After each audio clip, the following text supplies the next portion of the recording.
네, 안녕하세요. 인천투데이 정치포차. 지금부터 시작해 보겠습니다. 오늘은 차준택 부평구청장 예비후보 모시고 얘기 나눠볼 건데요. 자기소개 먼저 부탁드려요. 이제 미국 유학생활 끝내고 와서 정치권의 보좌진으로서 국회 그리고 또 시의원 2번 했고 지난 2018년에 부평구청장에 당선이 돼서 4년간 구청장 역할을 수행했습니다. 그리고 이번에 재선에 도전하고 있습니다. 여러분들의 많은 관심 부탁드립니다. 감사합니다. 네. 패널분이 또 나오셨어요. 소개 한번 부탁드려요. 예, 반갑습니다. 부평 평화복지원대 대표 김형이라고 합니다. 예, 반갑습니다. 네.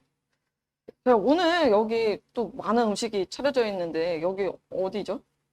네, 원적산 아래에 있는 우리 두부가 아주 맛있는 집이고요. 또 불고기 전골 뭐 이런 게 맛있어서 제가 예리로 좀 모셨고요. 네. 저도 이제 구청 근처에서 식사를 많이 하게 되는데 여기 오면 이렇게 주위에 원적산도 있고 네. 좀 도심을 벗어난 느낌이 들어서 가끔 여기서 식사하면서 힐링하는 느낌도 들고 해서 여기를 찾게 됐습니다. 알겠습니다. 네. 먼저 한 잔 하고 시작해 볼까요? 정식 포차니만큼. 네. 예, 반갑습니다. 네, 반갑습니다. 반갑습니다. 네. 이번에 구청장 이제 공약을 내셨어요. 뭐 어떤 공약을 내셨는지 대표적으로 좀 간단하게 일단, 들어볼 수 있을까요? 예, 일단은 지역 삼국 평천 지역 그리고 부평에 계신 많은 분들이 그 1123 공병단 부대 그 자리를 어떻게 이제 활용할 건지에 대해서 궁금해 하시는 분들도 많고 부평 발전에도 되게 중요하다라고 생각을 해서 거기는 이제 상업이라든가 문화 기능이 포함된 대형 복합 시설을 유치하려고 하는데 기본적으로는 이제 사업 하시려고 하는 분들이 네. 이제 공모에 제안을 하실 거예요. 그러면 그 다양한 시설이나 뭐 이런 게 들어올 거고 저희들 같은 경우는 구민 의견 최대한 수렴해서 그런 다음에 좋은 시설을 유치하려고 그렇게 하고 있습니다. 그게 제일 대표적인 공약 중에 하나입니다. 첫 번째 공약이고 두 번째는 뭐가 있을까요? 이제 또 다른 거는 이제 유니세프 음. 아동 친화 도시를 네. 부평구가 이제 추진해서 지정받고 아이들이 좀 더 좋은 네. 여건에서 생활하고 교육받고 이렇게 하도록 저희들이 노력해 보려고 하고 있습니다. 또 다른 것도 할까요? 네. 세 번째. 네. 청년 창업 지원 사업을 네. 저희가 해왔는데 성과가 꽤 있습니다. 그래서 그런 것들을 좀 더 확대해서 많은 청년들이 창업이라든가 취업의 기회를 더 많이 가질 수 있도록 저희들이 제가 공약으로 이번에 확대하겠다는 걸 했고요. 그리고 이제 역세권 크게 이제 부평역 그리고 구청역 아까 공병단 부대에 있는 상곡역 이런 데 역세권이 좀 활성화되는 게 지역 경제, 인근 뭐 소상공인 자영업자들한테도 네. 도움이 될 것 같아서 네네. 그런 공약들을 지금 내세우고 있습니다. 알겠습니다. 맛이 좀 어떠세요? 그냥? 저 못 먹어봤습니다. 얘기하느라고. 고소하나요? 네, 여기서 두부를 직접 만드셔가지고. 이 두부를요? 네, 네. 그래서 두부도 되게 고소하고 전도 그렇고 맛있게 드셔주셔서 제가 감사하고. 한번 먹어보겠습니다.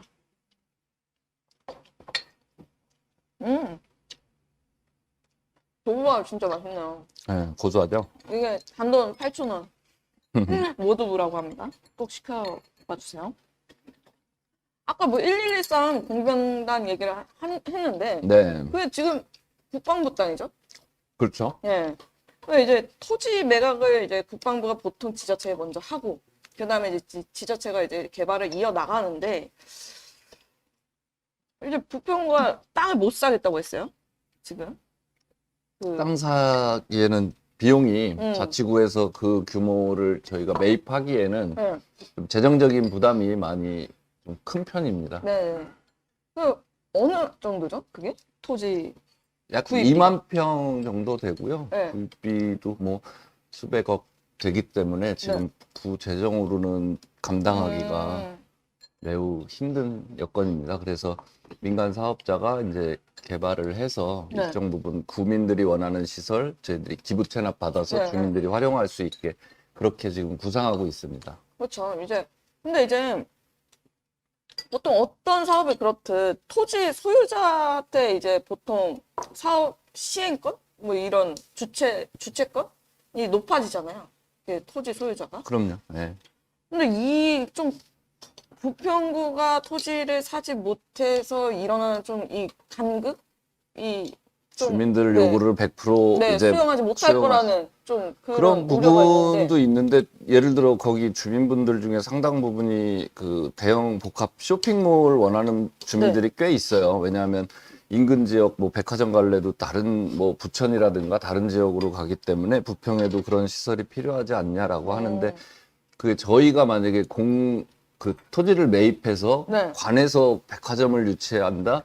이거는 음. 사실은 관에서 추진하는 사업은 아니잖아요. 네. 민간 영역에서 하는 아. 거기 때문에 일장일단이 있는데 그렇게 해야 주민들 요구에 좀 더 충실히 부합하는 뭐 여러 사업 제안이 들어오겠지만 네.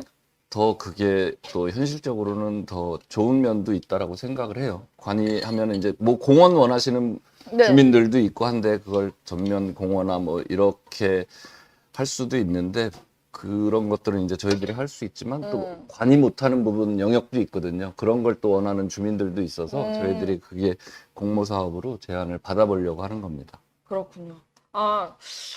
좀 차청장님 얼굴을 보고 싶으신 이제 시청자분이 많으신 것 같아요. 근데 이제 1113 공병대가 이렇게 핫한 이유는 그 시민청원이 3번이나 올랐어요. 네. 네.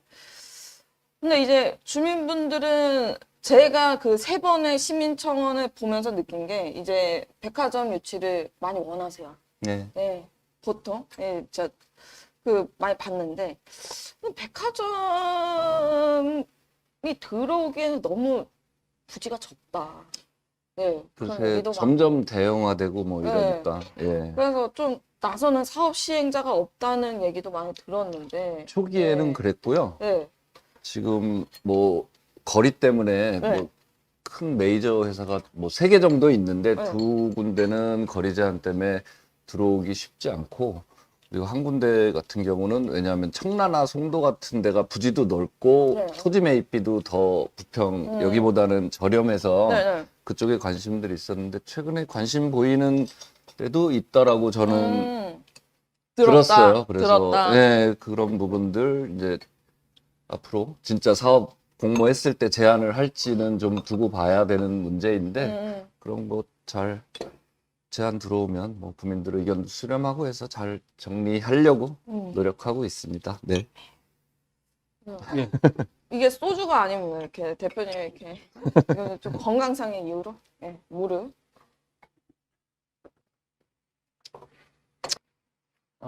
1113 공병대 관련해서 이제 유치를 하신다 그랬는데 제가 좀 우려가 되는 게 이제 백화점을 유치하시겠다는 얘기 하나랑 또 이제 상대 후보지만 또 고층 건물 100층 이상의 고층 건물을 짓겠다는 두 가지 얘기가 제가 좀 눈에 띄었는데 전에 이제 동아 아파트에 이제 뭐 그게 뭐 백화점이 있었고 부평에 전반적으로 백화점이 입점해갖고 오랜 기간을 이렇게 성행하지 못하고 금방 이렇게 사라지는 경우가 많았거든요. 그래서 첫 번째 질문은 백화점을 유치했을 때 그것이 진짜 타당한 건지 그게 첫 번째 질문이고요. 두 번째는 100층 이상의 고층 건물을 졌을 때 이게 50층 이상 넘어가면 건축비도 많이 들고 되게 이게 사업 타당성이 있는 건지 진짜 궁금하거든요. 그러니까 건물이 높다 그러면 이렇게 개발이고 하다 보니까 뭐 부동산 가격이 높아질 수도 있고 뭐 그런 기대감은 있을 수 있겠지만 실제로 100층 이상 짓는다고 하면 사업 타당성이 있어 실제로 건물을 질 수 있느냐 이 두 가지 관련해서 어떻게 생각하시는지. 네, 일단 제가 뭐 단정적으로 백화점 유치라고는 얘기 안 했고 주민 여러분들이 이제 그런 시설을 많이 원해서 저희들도 제안이 들어왔을 때 같이 이제 검토하겠다는 얘기고요. 백화점이 들어올 때 제안서를 내면 이제 뭐 상권 이제 뭐 우선 협상 대상자 선정되고 할 텐데 그런 다음에는 진짜 백화점이 들어오게 된다라고 했을 때 상권 영향 분석 뭐 이런 걸 서류를 구청에 내야 돼요. 그러면 여기 입점했을 때 얼마나 많은 소비자들이 여기를 올지 그리고 뭐 교통 영향 평가 이런 것도 같이 할 텐데 그런 거 이제 그런 거 보면서 저희들이 판단해야 되는 부분이 있습니다. 그래서 네. 네. 그래서 그런 부분 면밀히 검토해 볼 거고요. 또 우리 부평 지역에 여러 상권들이 있잖아요. 상가도 있고 뭐 전통시장도 있고 문화의 거리 뭐 아울렛들도 있는데 거기서 이제 장사하시는 분들하고 크게 중복되지 않는 그런 소비자층, 타겟층을 좀 고려해야 된다라는 그런 것도 저희들이 염두에 둬야 될 것 같고요. 그리고 아까 101층 그 자리에 이제 뭐 건물을 짓겠다라고 했는데 현실적으로는 사실 많이 힘듭니다, 그게. 왜냐하면 지금 뭐 현재 이 고도 제한으로는 한 40몇 층 정도밖에 질 수 없는 상황이고 그죠. 그거를 101층 누가 짓겠다고 해도 그걸 유치한다라고 했을 땐 특혜 시비가 그쵸. 있을 네. 수가 있고 예전에 뭐 롯데 타워 질 때도 뭐 항공기 운항궤도를 바꾸고 뭐 대통령이 적극적으로 관심 보이고 해서 그랬던 건데 이거는 그러니까 구에서 추진하기에는 좀 무리가 있고 그것도 상공력이 있고 지하철이 다니기 때문에 이 집안 이런 부분들도 사실은 위험성이 있다. 예, 안전 문제도 신중히 좀 고려를 해야 된다라고 생각을 합니다. 계속 유재용 후보 얘기가 나와요. 근데 이제 둘 다 이제 공통점이 좀 많아 보여요. 약간 스마트해 보이는 이미지. 그리고 50대 초반에 좀 젊은. 예, 그리고 좀 되게 발병가셔요. 두 분 다 이제 젠틀하시고. 이 좀 다른 부분이 있다면 어떤 부분이 있을까요? 좀 강점이라고 한다면? 예. 저는 이제 유재용 후보랑 2014년도에 이제 같이 시의원 생활을 네, 했습니다. 네. 그래서 이제 지역사회 위해서 노력도 했고 고민도 많이 하는 그런 후보라고 생각을 하고요. 대신 이제 저는 아까 말씀드렸다시피 네. 이제 국회 보좌진 생활을 했고 보좌관도 했고 또 시의원 8년 하면서 시정 돌아가는 거 그리고 국회에서 정부라든가 중앙부처 돌아가는 상황들 예산 편성되는 거 그리고 이제 구청장 하면서 구정 돌아가는 이 구청장이 구에서 할 수 있는 게 많이 의존을 받아야 돼요. 저희가 뭐 재정 자립도도 낮지만 이게 시에서 혹은 국비를 받고 시비 보조금 받고 이런 사업들이 맞물려서 돌아가기 네, 때문에 네. 전체적인 그 관계를 좀 파악하고 제가 구청장 수행을 해왔다라는 거 이런 점들이 더 아마 지금 현재에서는 유리한 강점이다라고 저는 보고요. 그런 부분들 이제 접목시켜서 구정 운영해야 되는 그런 경험을 많이 했고 인맥들도 뭐 시도 그렇고 중앙부처도 그렇고 제가 좀 더 폭넓게 그렇게 네, 가지고 있지 않나 저렇게 생각을 좀 합니다. 네트워크를 가지고 있다는 말씀이신 거죠? 네. 알겠습니다. 예, 그 부평구의 최대 현안이 저는 이 부평 캠프마켓이라고 생각을 하거든요. 그 어렵게 진짜 반환이 됐는데 인천시에서는 2030년까지 이제 활용하겠다고 하고 있고요. 네. 근데 이제 그 인근 주민들은 예. 이제 그거를 이렇게 역사적인 가치가 있는 건물들을 다 철거하고 호수공원을 만들자고 하는 사람들도 있고 또 한측에서는 그 역사 문화 가치가 있는 것은 남겨서 역사 문화 공원으로 만들어야 되겠다고 하는 측도 있고 이게 두 반대되는 이렇게 세력들이 있는 거잖아요. 네. 이런 부분들을 이렇게 정치인이라면 이렇게 올바로 이렇게 대화와 그런 걸 통해서 이렇게 올바로 이렇게 사람들의 중지를 모아내야 되는데 이거에 대한 구체적인 대안과 계획을 갖고 계신지 네. 궁금합니다. 지금 말씀해 주신 것처럼 이제 캠프마켓 이제 어렵게 시민들이 찾아낸 반환받은 이 공간이기 때문에 다양한 목소리들이 있어요. 크게 이제 말씀하신 것처럼 여기를 호수공원으로 만들자라는 분도 있고 여기를 이제 역사와 문화가 뭐 이렇게 같이 녹아내리는 공원으로 만들어야 된다라는 얘기들이 있으신데 저는 개인적으로는 이제 호수공원 같은 경우는 땅만 있으면 사실 어디든 만들 수가 있어요. 근데 조병창부터 시작된 캠프마켓의 역사적인 가치 그리고 이제 일제강점기 때 아픈 역사긴 하지만 그리고 미군이 주둔하면서 또 분단된 우리의 아픔을 같이 그 묻어있는 네. 공간이기 때문에 그런 부분들은 살려야 저는 이곳이 갖는 부평의 정체성이라든가 캠프마켓의 정체성이 좀 도드라져서 다른 지역에서도 찾아올 수 있는 그런 공간이 될 수 있다라는 생각을 합니다. 호수공원은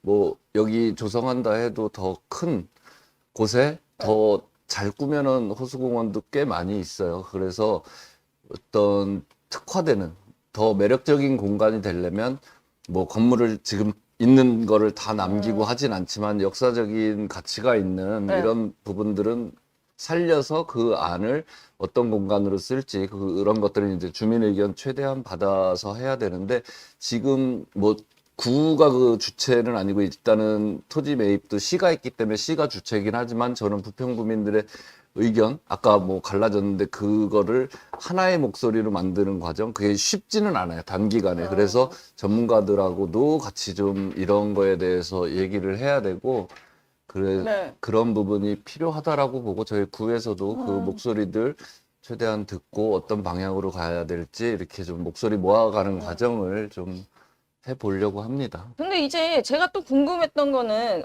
제 이제 오정군부대 얘기를 또 빼놓을 수가 없어요. 이게 왜냐면 그 북일 신동 주민들의 굉장한 공분을 샀어요, 이게. 왜냐면 그 우리가 그 승인해주는 권한이 이제 구청장에게 있었는데 그거를 결국 승인을 해줌으로써 그 주민들은 이제 소송까지 가자라고 이렇게 강경하게 나왔는데 구청장이 조금 한 발 물러서는 그 포지션으로 나오니까 조금 아쉬운 부분이 있었어요. 요거는 좀 어떻게 좀 생각을 하시는지. 기본적으로 주민들은 이제 삼보급단 이전 재배치하면서 뭐 부평에 있는 부대 이전하는 것도 그런데 왜 다른 뭐 네, 방역 그죠? 경기도에 있는 부천시 부대까지 일로 오냐 그런 것 때문에 많이들 이제 화도 나시고 그랬었죠. 그 과정 알고 저도 이게 허가 신청이 들어왔을 때 실제 허가한 건 한 1년 정도 시간이 걸렸어요. 저희들도 이제 부천에 이런저런 이유로 뭐 주민 설명회도 처음엔 없고 그건 네. 본인들은 안 해도 된다라고 했지만 우리들은 꼭 해야 되는 절차다라는 걸 견지를 했고 그래서 그런 과정들을 거쳐 나가고 주민들이 이제 최종 제가 그 활동 하셨던 분들하고 네. 자리를 가졌어요. 한 뭐 여러 번. 부서에서는 여러 네. 번 했지만 저는 이제 그 허가 나가기 좀 전에 그래서 그 부분에 대해서 물론 여전히 네. 서운하고 화나시는 분들이 있을 거라고 보는데 꽤 많은 분들은 그래도 공감해 주셨어요. 그래서 그분들한테 뭐 전체 북해동 일신동 계신 주민들한테는 거기 17사단 자리 군부대도 부평이 아닌 다른 곳으로 가면 저도 최상으로 좋아하겠죠. 네. 근데 지금 현실적으로는 여러 좀 어려운 점들이 네. 있어서 그래서 오정 군부대 들어오고 그 지역 발전 기금 뭐 이렇게 큰 돈이 아닐 수도 있지만 40억 원 정도 40억 들어왔죠. 정도 네. 저희들이 해서 이 고지역에 계신 주민분들 저희들이 위원회 꾸리고 해서 지난 5월에 이제 조례는 만들어졌고 네. 그 근거가 있어야 위원회 꾸리고 이 자금을 집행할 수 있기 때문에 의견 수렴 이제 나중에 해 나갈 예정입니다. 알겠습니다. 뭐 오정군부대 승인 건은 좀 현실적인 문제가 있었고. 불가피한 면이 있었어요. 네, 그거를 있었고. 국방부나 사실 인천시 같은 경우도 여기 이제 그게 안 되면은 삼보급단 이전 재배치도 다 원점으로 돌아갈 수 있다라는 얘기를 했을 때는 부평 이제 전체를 놓고 저는 봐야 되는 면이 불가피하게 있어서 그래서 네. 조금은 불가피한 선택이었다. 근데 주민 뭐 공청회라든지 주민 소통을 충분히 나눴고 조금 아쉬운 부분이 있더라도 이해해 주길 바란다는 입장이신 거죠? 네, 생각이. 그렇습니다. 네. 대선이 끝난 지 얼마 안 돼서 치르는 지방선거예요. 근데 이제 부평 계양은 조금 그래도 민주당이 조금 우세인 지역으로 나왔어요. 부평, 계양, 서구 이렇게.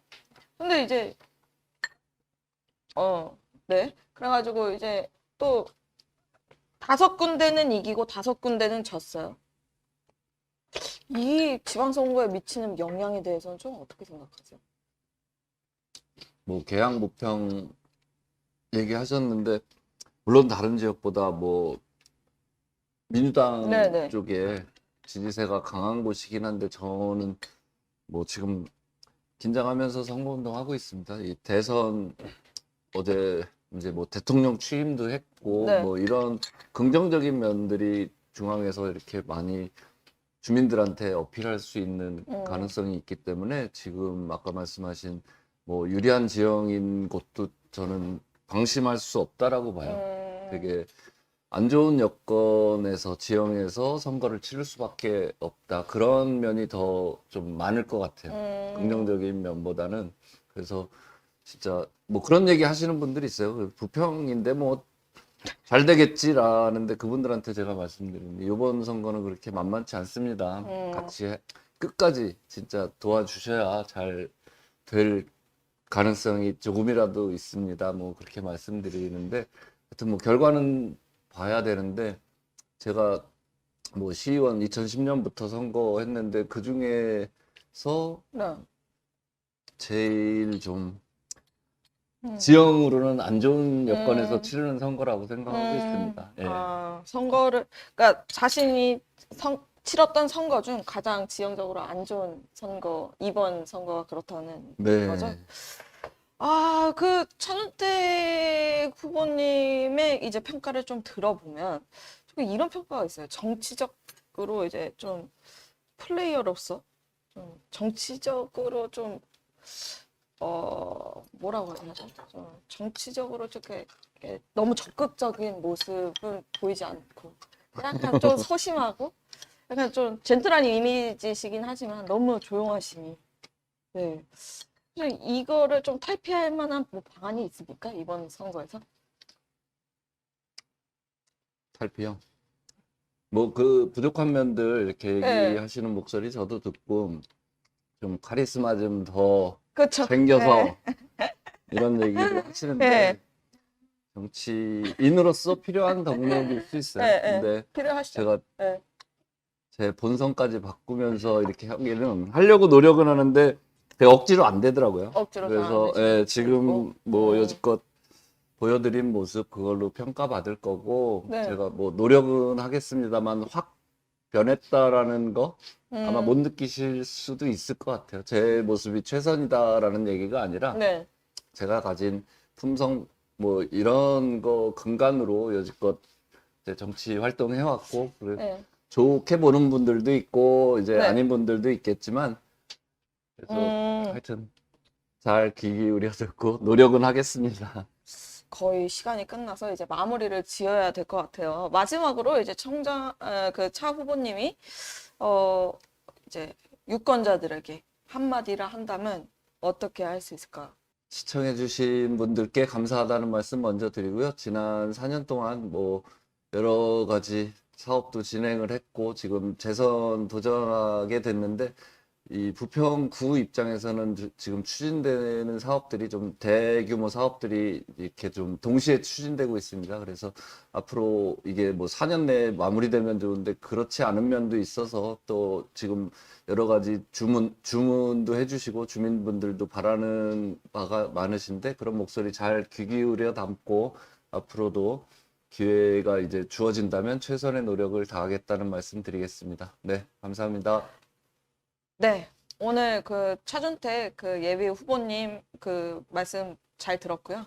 저희는 이만 인사 짓도록 하겠습니다. 감사합니다. 네, 수고하셨습니다. 감사합니다.